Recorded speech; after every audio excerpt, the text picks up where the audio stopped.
Yikes, look at this. I'm having trouble with my garage door opener, and look what's been hiding inside of it. Yep, that's wasps' nests, all three of them.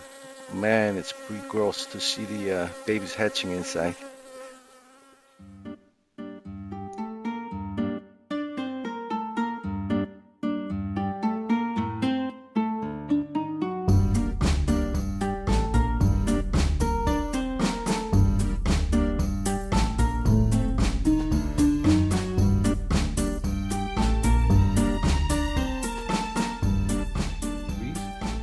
So I have Genie Pro 83 garage door opener. This is the screw drive type.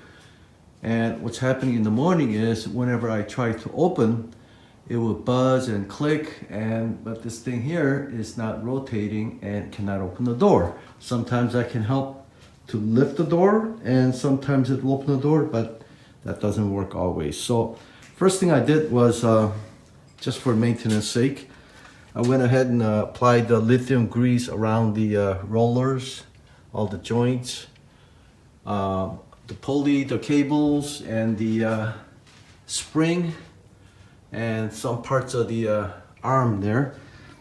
But that didn't do the trick, obviously. So then my next step, I looked at the track here. Now you see the shiny reflection, but before it was just, it's really filthy.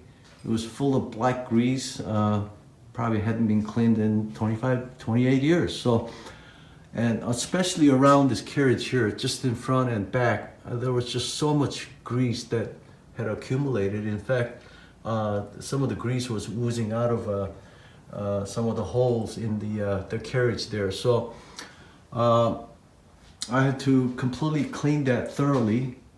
And inside there is in the center, there's actually a gear. You can't see, that's the screw. And I had to wipe that down thoroughly and apply the Genie's lubricant there as well. I also disconnected this carriage here. I pulled on this thing to disconnect it from the screw drive. And then there's the cotter pin. I had to remove the cotter pin to pull the pin out. And at the very back there's a 1/2-inch nut that I had to remove. And then I had to swing this rail to the right about 18 inches. That allowed me to slide out the carriage. And I cleaned the carriage pretty thoroughly. So after cleaning everything out, it actually started working that morning. The temperature was still cold, but it was working. But next morning it stopped working.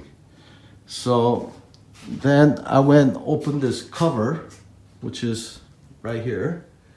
It's only 4 screws. There's 2 screws on the side and 2 screws on the bottom. It's very easy to remove.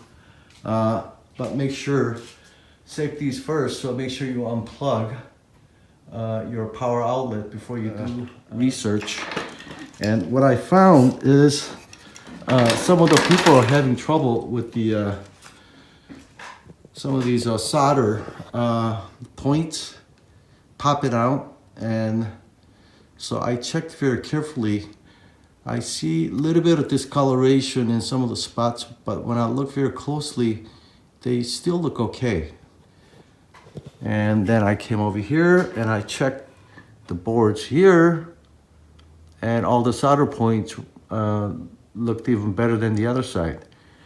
Then when I swung around here, you see that white spot in there. Well, actually, I cleaned it up, so you only see the remaining of it, but whatever that is, there was a lot of it kind of leaking out of this capacitor. And I cleaned it up quite a bit. You see some residue at the bottom there, but so I think what's happening is this capacitor is kind of going out, and I had a similar issue with the outside AC unit.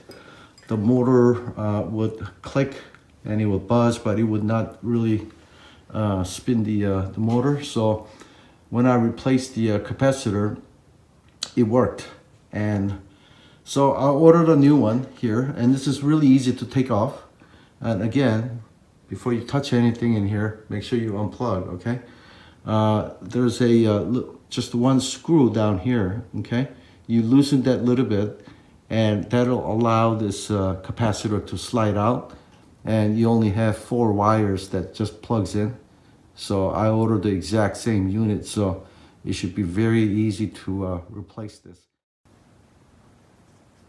Okay, so I got my replacement capacitor today, and I am going to swap this out. They look same. So I'm gonna take out this one screw here. I loosened it already, so it should just slide out, and I'm gonna swap the 4 cables. Now this wouldn't come out so easily, so I had to use a nose plier.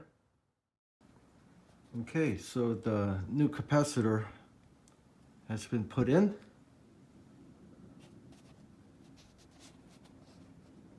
Just make sure you put back all 4 wires in the right place. Okay, finally got the capacitor replaced. Got the cover back on. And let's see how it works. Nice. No more buzzing, no more clicking.